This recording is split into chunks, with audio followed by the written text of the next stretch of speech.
Leyda yaryar ee ganacsatada magaalada Boorama ayaa cabasho xoogan ka muujiyay qaar kamid ah ganacsatada bakhaarleyda waaweyn ee raashinka soo dejiya kana iibiya tukaanleyda yaryar.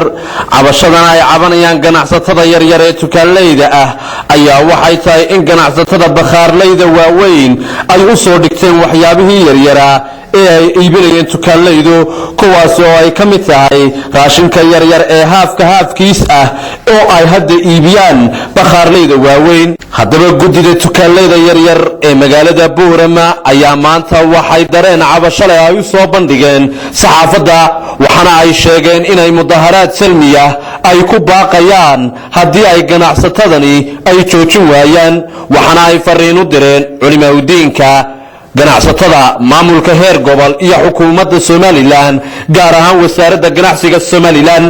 waxaana hadaladoodii kamid ahaa ururkan wuxuu jiray ilaa 2007 intaana uu soo shaqeynayay cabashadiisana uu gudbinayay hase ahaatee wax ka qabtay ma jiro. inkastoo wasaaradda ganacsigu ay xeerar ka soo saartay lagu kala xadeynayo ganacsatada jilmadleyda iyo tafaariiqleyda ah, haddana wax laga qabtay ilaa hadda ma jirto.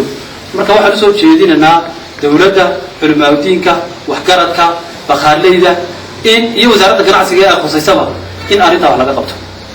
bakhaarleyda laba soo jeedinaya laba qodob ku dheeraan maayo.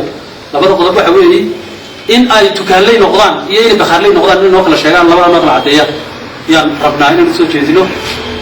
dawladdana waxaan soo jeedinaynaa in maadaama ay dadkii ay ka mas'uulka yihiin aanu nahay ay noo kala sheegaan runta oo ay kala saaraan wholesalekii iyo retailerkii, maadaama ay dadkii ay ka mas'uulka ahaayeen aanu nahay waxaan rabnaa inay kala saaraan kala xadeyn sameeyaan si degdeg ah.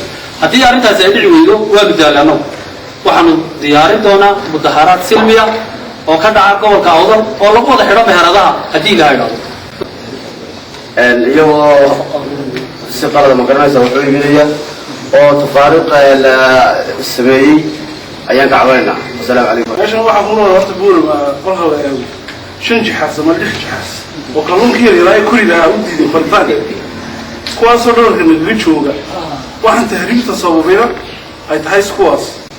waxaan danahay ururka tukaanleyda waxaan aad iyo aad uga cabanaynaa bakhaarada waaweyn ee ku yaala gobolka Awdal oo iibinaya tukaanleydu waxay iibin lahaayeen sida tamaada gurgurka daasadaasad tafaariqeynaya taas oo ilaahayeen tukaanleydu inay iibiyaan ka iibsano dhaqaalaha soo saarnaa ku filayay ay hadda waxay bilaabeen iyagu in maxay leeyahay in hay marayaan daasad saloola xabad gelisriina حبات خرا حبات ميونيز حبات أطهر حبات كريمة وحاسنا ما حيدا وح محيدا محيدا ودنا ما هو أنا قاعد بس عبنيني وراشين بقى غير هم يروح بي قيبيان ما تشين كيلو حبات صابونة شا حبات ثيرة حبات كرونا وجه خالد ده يالو رمي سنت كلام وتدجينيان أنا قاعد مكان نلستو ببادئ إني ما من أنا تقول نقول العضو ودرود وسنا أنا قاعد ورسيت في العضو أنا تعرض ينيسان صوتنا حنروعا وحويان بحرلية ورسينا علمودين تاني يقول شيء لكن إن هو وصلت مني واحد عليه لما سوق قادم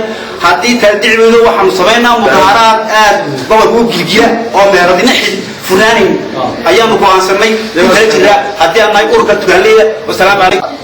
إلا خلاص صاروا قبل كل ما راح ولا تفارق إن مجال الله خلاص سمي جنمت يتفارق. مركا بحرام يمشي اللي جلده يمشي دويسه أو حاجة غلط. جنمت اللي هو حالان تفارق وزن في هذا حالان. لكن الواحد غن ولا تكان برمضان.